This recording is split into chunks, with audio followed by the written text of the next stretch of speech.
So, ito na siya. Umiilaw na yung ating POE. Right? Alright guys, matagal tayong hindi nakapag-vlog. So ngayon, ang gagawin natin is gagawin nating 24 volts yung ating POE. Kumbaga, i-convert natin siya for 24 volts. 24 volts for solar. Ayan, para sa battery. Ayan. Gawin natin siyang kasi wala tayong power supply sa kumbaga wala tayong power ng kuryente sa ating paglalagyan nito. So gawin nating 24 volts yung ating light beam Gen 2. Alright, gawin nating 24 volts, kumbaga rekta siya sa baterya. Wala pa to sa YouTube, kumbaga nag-research ako sa YouTube, wala siya, pero salamat sa ating tutor. Ayan, so nagpapasalamat ako sa ating tutor kasi tinuruan tayong kung paano mag-direct sa baterya. Ayan, for 24 volts. Okay, so tara, hinang tayo. So ang una natin gagawin ay syempre itong POE, bubuksan natin. Ayan. So, bubuksan natin tong POE. Ayan. Bubuksan natin. Alright, so, nabuksan na natin yung ating POE. POE ng ating light beam M5. Ay, light beam Gen 2. Ayan, so, ito yung nasa loob. Ayan. Ayan. So, gagawin natin, ikakat natin tong dalawang to. First step is, ikakat natin tong black and white na wire. Ayan. Black and white na wire, ikakat natin. Ayan. Alright, so, nakat na natin yung ating black and white na wire. Ayan, so nakat na natin. Ayan. Nakat na siya. So ngayon, ang hanapin natin is kung saan nakakonect tong dalawa. Yung black and white na wire. So, hanapin natin dito sa kanyang motherboard. Ayan. So, hanapin natin siya dito. Hanapin natin. Yung white is alright, so nahanap na natin yung ating nakakapag-connectan ng black and white na ating connector. Ayan. So, dito yung kanyang connector guys. Ayan, focus yan. So, dito yung connection ng ating dito yung black and andito yung yung positive and negative. Ayan. So, between sila ng C9. Ayan. So, ayan. From here to here. Ayan. So, ihinang natin siya guys. Gamit tayo ng ating ito. Gamit tayo ng panghinang. And then yung saan ba yan?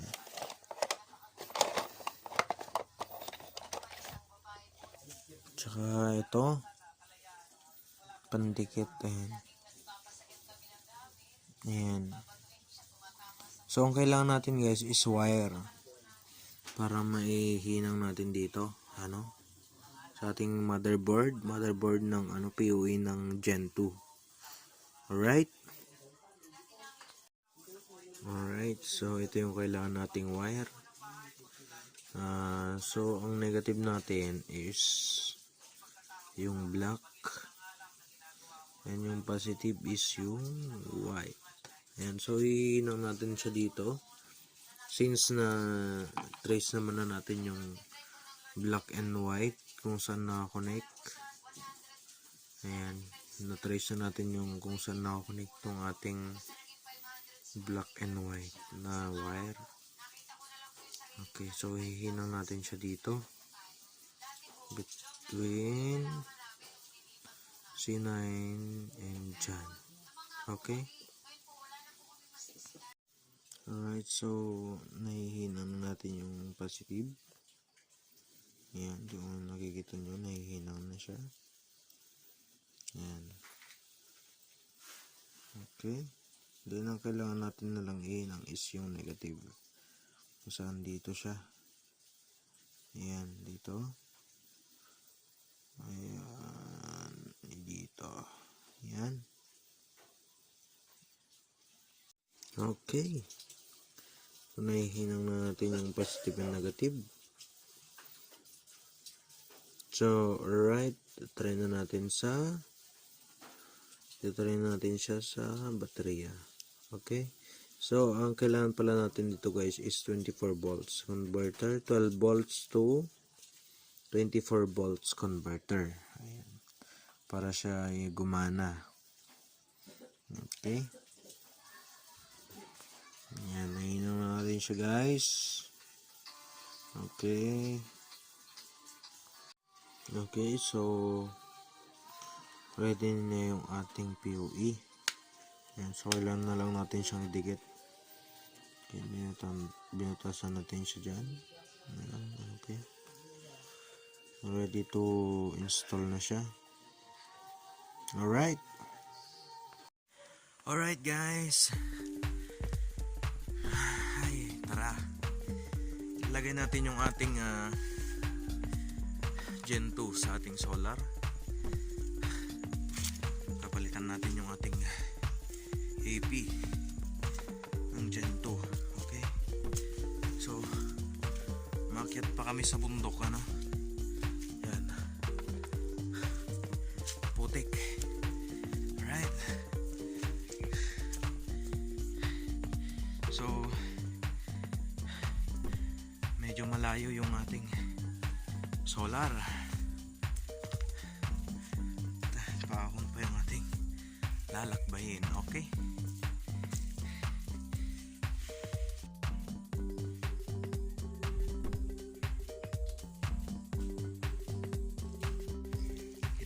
Guys, yung ating dinadaanan, no?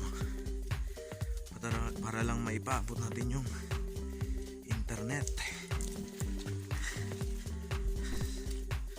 Okay. Ayan, no? Puro saging yan.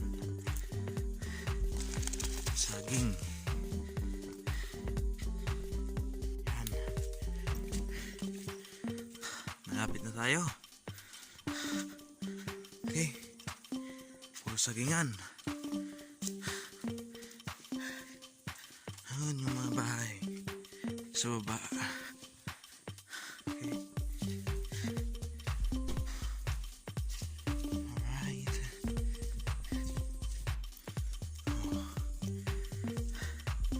Kung may mga saging, syempre may mais naman dito.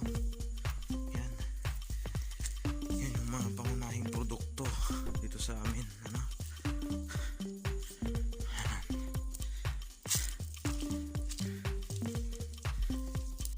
Putik na yun pa.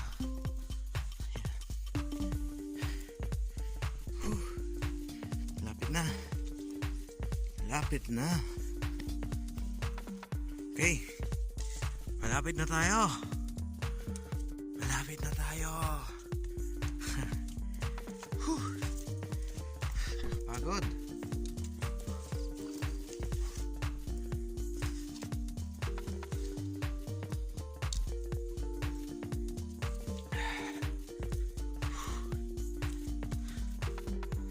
Doon na tayo. Yung solar. Alright. Ito nyo naman, puro bundok. Ito yung ating setup ng solar, ano? Yan. Ito yung ating antena, then solar panels. Okay.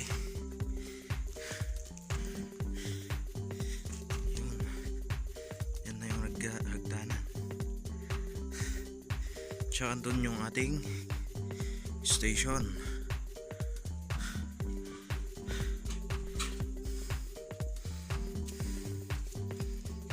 malakas. So ito yung ating hininang kagabi. Hinang tayo ng POE para i-direct natin siya sa baterya.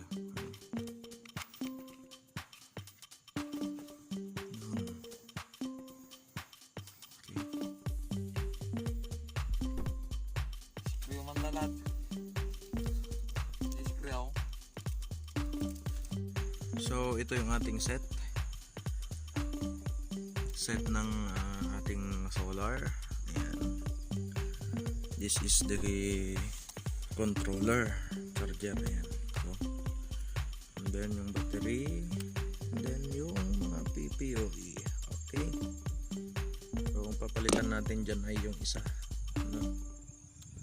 Alright, yung mga panel natin, no?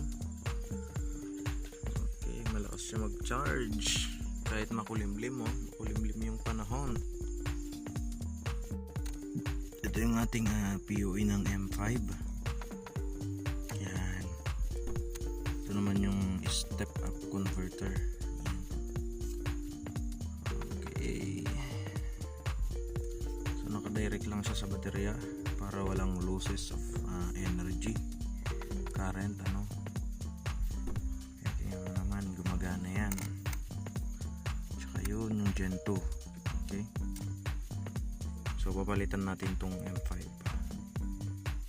Ito yung ating step up converter, ayan. So 12 volts to 24 volts siya. Ayan. Kasi 24 volts lang naman yung POE, kaya okay lang from 12 volts to 24 volts. Okay, so connect na natin yung ating Gen 2. Okay, so kinonect na natin siya sa step up converter. Okay. So ito na siya, umiilaw na yung ating POE. Right, no need ang dito, inverter. Hindi natin kailangan ng inverter, basta meron tayong 12 volts to 24 volts. Okay, ayan. So ganito yung setup, guys. Kung gusto nyo i-try nyo, kasi wala namang mawawala kung i-try natin, no? Do it at your own risk. Okay, alright, ito yung ating setup. Okay, yung pasilip sa config ng ating kinabit. Ayan, right. So almost working naman siya. Okay, so hanggang dito na lang, guys, yung ating video.